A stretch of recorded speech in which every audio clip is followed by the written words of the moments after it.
یہ کہانی ہے انڈلس کی، غرناطہ کی، جہاں علم اور جادو ایک ہی محل کی دیواروں میں قید تھے۔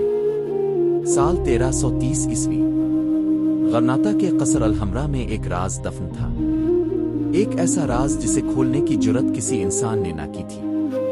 رات کا پہر، شیخ عبد المنان اپنے شاگرد علی بن سعید کے ساتھ محل کے پیچھے موجود پرانے دروازے کے سامنے کھڑے تھے۔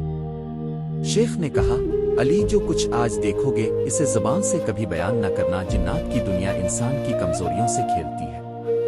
علی نے پوچھا، استاد جی، اگر یہ جگہ واقعی جن کی قیدگاہ ہے تو ہم یہاں کیوں آئے ہیں؟ شیخ نے جواب دیا، علم کا راستہ ہمیشہ خوف سے گزرتا ہے، مگر یاد رکھو جن کے وعدوں پر اعتبار کبھی نہ کرنا۔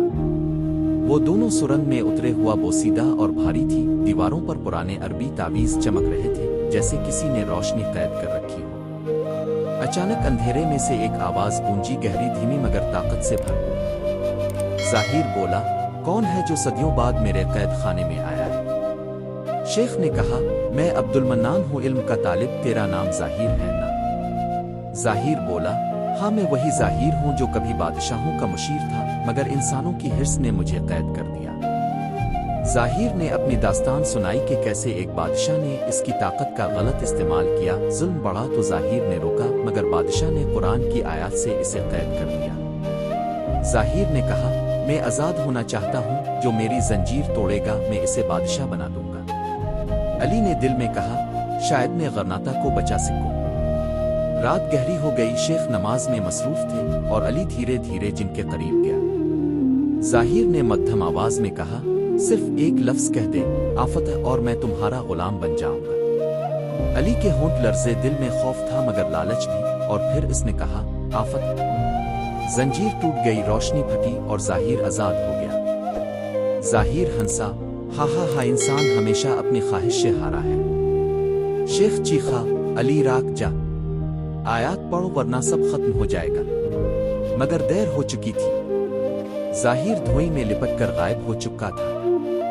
صبح کا سورج طلوع ہوا، قصر الحمرا اب ایک ویران کھنڈر بن چکا تھا۔ علی نے آنکھ کھولی، محل ٹوٹ چکا تھا، بادشاہ مردہ تھا، شیخ غائب۔ زمین پر صرف ایک تسبیح تھی جو ہوا میں ہل رہی تھی۔